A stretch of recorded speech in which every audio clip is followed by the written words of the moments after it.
Assalamu alaikum. Урматтуу биздин көрүүчүлөр, Америкадан баарыңарга салам. Америкада биздин мекендештер көбүнчө трак айдап иштешет. Биздин жигиттер чоң фура деп коет бизде. Бул жүк ташуучу унаа учурда аябай көп. Ошо менин жанымда Султан отурат. Султан дагы 3-4 жылдан бери фура айдайт, трак айдайт. Тракта жашоонун оор кыйынын, күшүгүн Султан азыр бизге айтып берет кыскача. Султан, Assalamu alaikum. Nasıl işleriniz? Assalamu alaikum hurmatlı mekendештер. Султан, сен айтсаң, Америкага келгенге чейин, Чикагого келгенге чейин кайсы штатта жүрдүң? Ошол Америкадан келгенде эле ошол Алабама штатынан келген. Алабамадан келип Чикагого. Ошол Алабамада жүрүп, бир Тайланддын рестораны болчу, ошол жерде иштеп калдым. Повар болуп. Тайланд элинде. Тайланд элинде. Ошол жердин тамактарынан үйрөнүп, башкасын үйрөнүп. Ал жерде канча иштедиң? Ал жерде 9 ай жүрүп калдым. 9 айдан кийин анан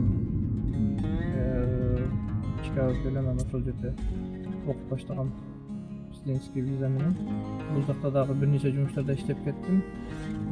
Таксиде иштедим, отельде иштедим.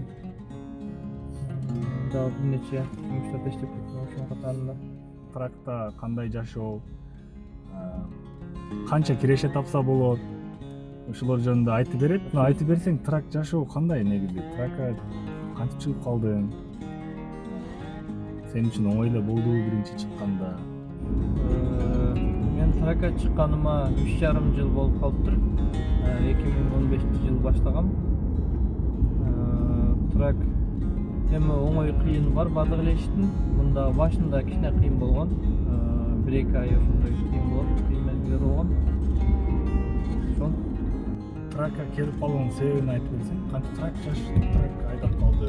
Негизи Кыргызстанда жүргөндө Америкага барсам трак айдайын деп ойлодуң беле? Ойлогон эмесмин ушундай келип эми айдап калам деп. Тракка чыкканымдын себеби эми эл катары эле акча иштейбиз деп.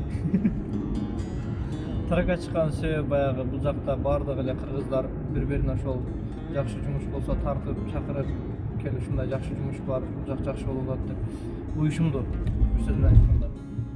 Ошолор мен ушул жакта байкелерим ошолор айтып, кайра ушундай чыксаң деп болду. Ошолорду көрүп, анан артынан биз дагы ушул жумушка келип калдык.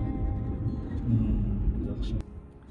Султан, айтсаң, бизди көрүп аткандардын адамдардын баарына кызык да, трак айдап Америкада канча киреше тапса болот? Орточо эсеп менен айтып берсең. Орточо эсепте айта турган болсок, жумасына жакшы иштесе 2,5-3 миң тапса болот. 2,5-3 миң доллар жумасына. Ошол айдаган унаасы бузулбай, башка болбой эметсе, анан анда 3 түрү бар.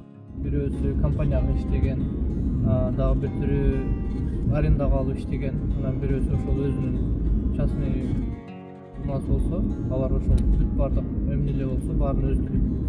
Мисалы үчүн, ошол өзүнүн жеке трагы болсо, көбүрөөк акча табышат, бирок трагың проблема болуп бузулган болсо, аны өзүң төлөйсүң.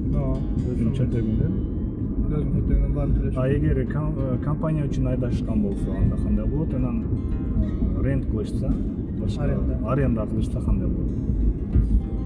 Компанияга иштегендер, алар ошол 2 түр бар, аны flat rate деп коет. Бир ценаны беришет жумасына, сен иштеп бересиң, бир эле цена коюлат, ошону менен иштеп бересиң дейт. Дагы экинчиси эме цент менен төлөп берет. Ошол милясына, болбосо километрине мынча центтен деп. Обычно ошол 40 центтен баштап 75 центке чейин төлөп беришет.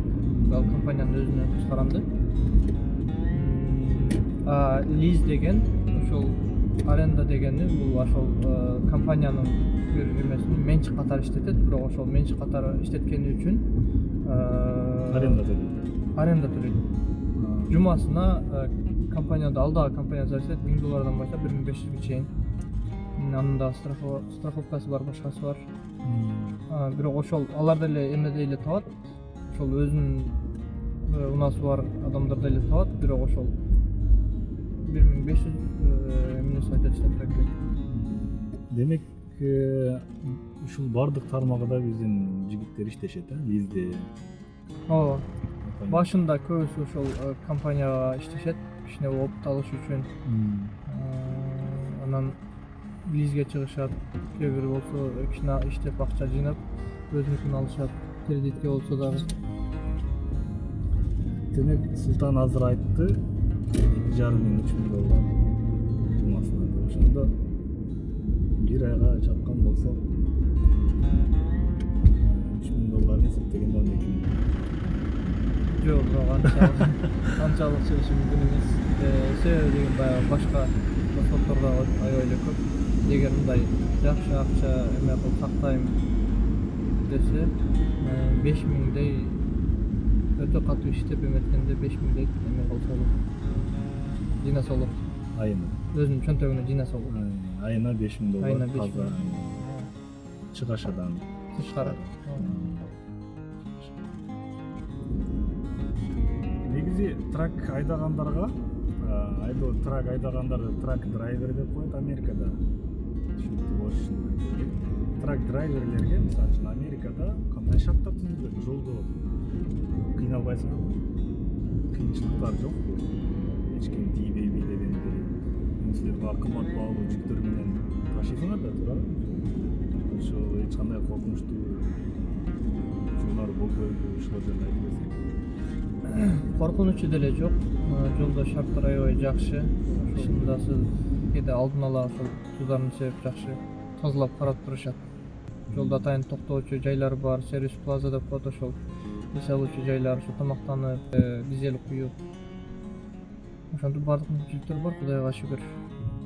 Ошол жерде убакыт көпчүлүгү ошол водительдер ошол жерде убакыт көрүшөт, кино көрүшөт. Кээ бирлеринин ошол залдары бар, спорт залдары, кичине баягы машыгып чоңолуш үчүн. Ошондо эч кандай кооптуу деле эмес. Кооптуу деле эмес. Кудайга шүгүр аябай жакшы. Бар жогусунда мүмкүнчүлүктөр бар. Кандай жүктөрдү ташыйсыңар? Эми бизде могул драйвен деп драйвен курук ичи кургундай деп экиге бөлүнөт. Ошол холодильник менен ичинде муздатылган нерселер ташыйт, меники жөнөкөй эле. Биз ар кандай жүктөр ташый беребиз. Кээде ошол керектелүүчү нерселер, тамак ашка ошондой продуктлар ташыйбыз. Эмне берсе ошол диспетчерлерибиз эмне берсе ошону ташыйбыз. Сен азыр биздин кыргызстандыктарга, бизди угуп аткандарга кандай совет бересиң? Кантип келип, кантип тракка иштесе болот? Жол жобосун айтып берсең. Эми тааныштардан көп эле сурайт, ушул суроо көп келет, өтө эле кыргызстандыктардан кантип барсам болот, кантип келсем болот. Ошол биз дагы бул жака келерден мурда ошол эле суроолор болчу. Бирок негизинен мен ойлойм, ошол азыр Green Card деген лотерея бар, мурда эле болуп келген. Ошого толтуруп ошол менен келсе өтө мүмкүнчүлүк көп болот. Америка өз мүмкүнчүлүктөр өлкөсү дейт. Ошол эгер ошол менен келсе мүмкүнчүлүк көрөк болот. Виза менен келсе деле болот. Ага бирок ошол кичине өзүнүн иштери бар. Документ алыш керек, башка алыш керек. Мурдан секретти деген бар, башка бар. Султан, анда сага чоң рахмат. Ушунча маалымат бергениң үчүн. Мен ойлойм, түшүнүктүү эле болду деп. Эгер берилбей калган суроолор болсо, достор комментке жазгыла. Дагы бир жолу суроолорду топтоп жооп бергенге аракет кылабыз. Эми биздин максатыбыз мекендештер кичине болсо дагы маалымат берсек экен деген ой максат. Биз журналист эмеспиз, жөнөкөй эле Америкада эмгектенип жүргөн кыргызстандыктарбыз. Жөн гана ушул маалыматты биздин элдерге, көп элдерде маалымат жок. Ошол көрүп, кичине Америка дегенди билсе, мүмкүн аларга келип ушундай жакшы шарттарда иштеп, мүмкүн Кыргызстанга салым кошобу деген эле ой максат. Султан, сага чоң рахмат анда. Эгер суроолор болуп неме кылып калса дагы жооп бересиң. Сизге да чоң рахмат. Келип ушул бизден кабар алып турганыңызга. Эгер дагы суроолор болсо берсеңиз болот. Достор, эгер Америкада эмне жөнүндө билгиңер келет көбүнчө? Кайсы шаарлар жөнүндө билгиңер келет? Эгер суроолоруңар болгон болсо жазгыла, жооп берүүгө аракет кылабыз.